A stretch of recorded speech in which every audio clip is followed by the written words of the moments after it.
Welcome to a universe surrounded by wonderful dystopian sights, weird bug-human hybrid creatures, and puzzles that hide the secrets of this place to anyone unworthy of them. Can you unravel the untold stories of this world? Hey Falcon Force, welcome back to the nest. In this video, I'll be reviewing a game called Cocoon. But before we hop into that, make sure to like the video, but don't just do it normally. Like the video with your nose, okay? I challenge you. I give you 10 seconds to go like the video with your nose. 10, 9, 3, 2, 1. Did you do it?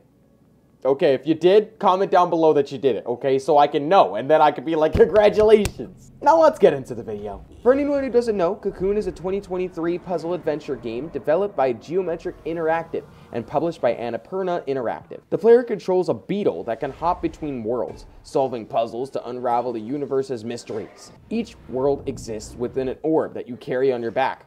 Wrap your head around the core mechanic of leaping between worlds and combine, manipulate, and rearrange them to solve intricate puzzles. I might have also forgotten to mention that there's only two controls in this game. Moving and your interact button, as in the A button. That's right, everything is done with moving and A.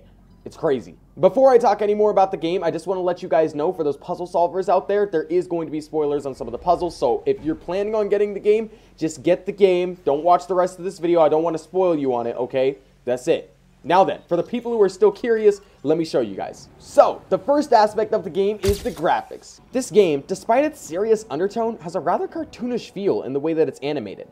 The world feels squishy and soft, almost as if you could bounce off of any of the objects. The art style is very blocky, but not low quality, and everything feels so detailed. All the objects are derived from simple shapes, and honestly, I like that a lot. It might seem weird to talk about shapes in a game, but with the simplicity of all the shapes matched with the sound effects and the ambiance in the game, it makes for a really engaging story, even though there's no dialogue. From the animation of doors opening and bridges forming, to small animations for puzzles that'll take you 10 seconds, to boss fights you experience within the game, everything looked clean and fluid, not breaking my immersion to the game. There was no head-up display, so everything looked clean and simple the whole time I was playing. Hey, can you message me after? My goodness. Nothing's going wrong, don't worry. In short, the visuals on this game are a clean 9 out of 10 if you ask me. I mean, just look at this orb exploding when you capture it. It just makes this huge explosion. It looks cool, okay? The game looks good. The next thing I have on my list is the sound. Now, I could endlessly go on about how the sound sounded so good in this game. But instead, I could just show you clips instead of fanboying and wasting your time, because I know your time is precious to you. Why are you watching this video? So here, just listen to these sounds real quick. Listen up, listen up.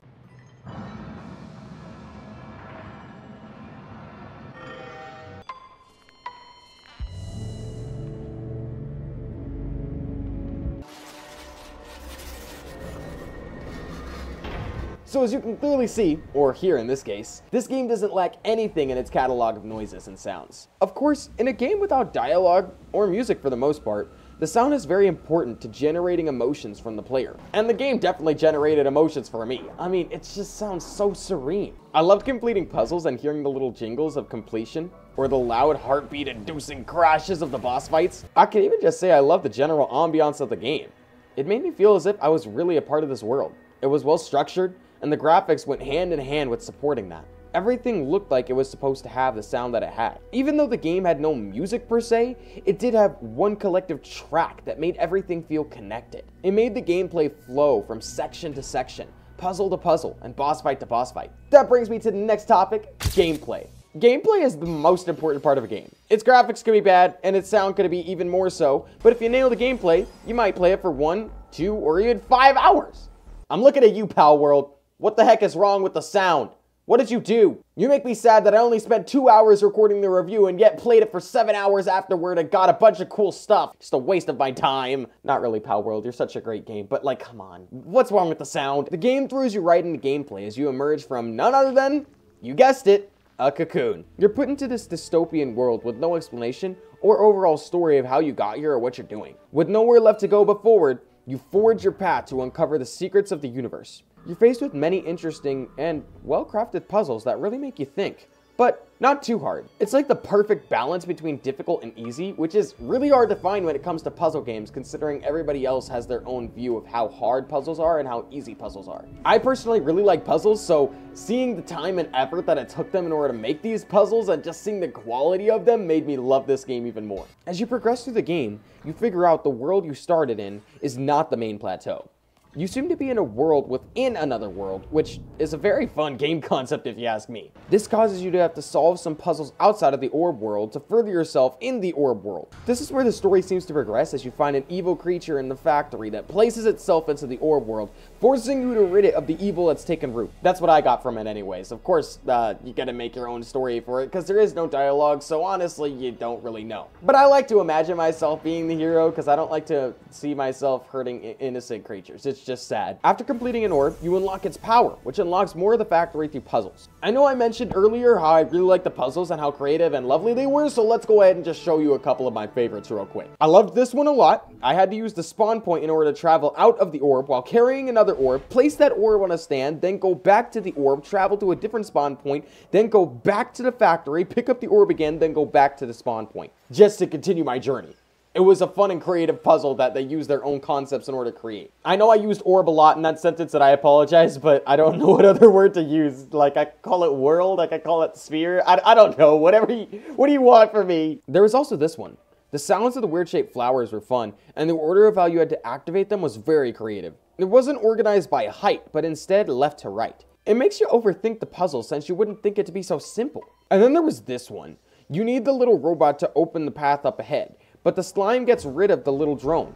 You have to throw the orb through this pipe, go get your little drone, and stay in between the slime strands so you can use the little robot to open the door. The puzzles don't get less creative as you play the game either. Like, there's so many puzzles in this game. I would have played longer if I didn't have any chores, work, or projects to get done, but sadly I did, so I can't play the game that long, but I definitely will go back and finish it later. I don't know if you could tell, but I really like puzzles. Enough about puzzles though, so let's go ahead and talk about the boss fights. During my playtime, I fought two bosses, one being a beetle and the other being a tritopus thingy.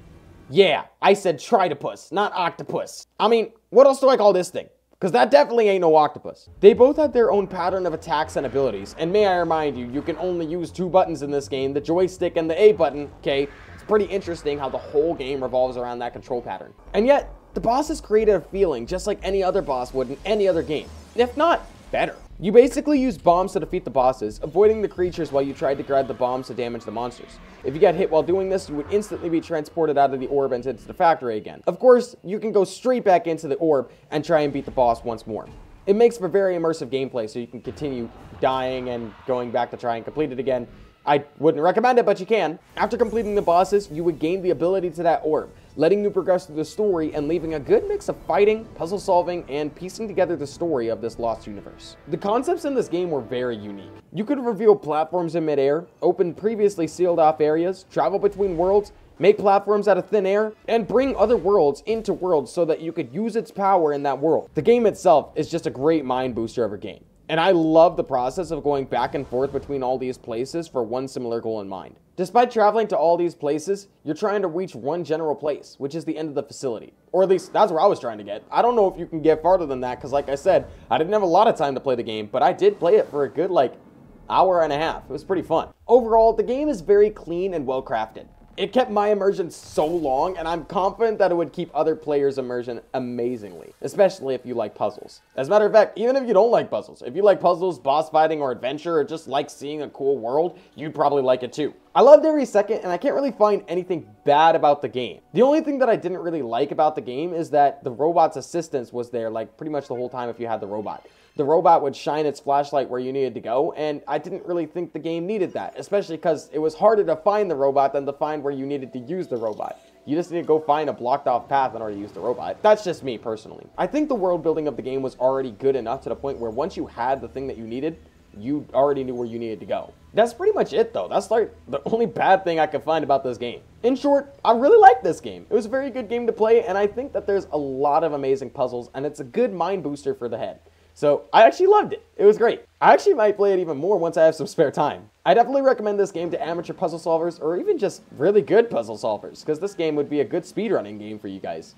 The game is $26 on Steam, and it's free on Game Pass if you want to get it on Xbox. I don't know if it's on PlayStation, but I do know that it's for PC and Xbox. It's fun. You guys should get it. That's it for this review. Thank you guys for joining me. If you guys did like the video, make sure to smash that like button with your nose, like I said at the beginning of the video. Thank you for making it all the way to the end, and I hope to see you guys in the next one. Stay strong and fly on, Falcon Force.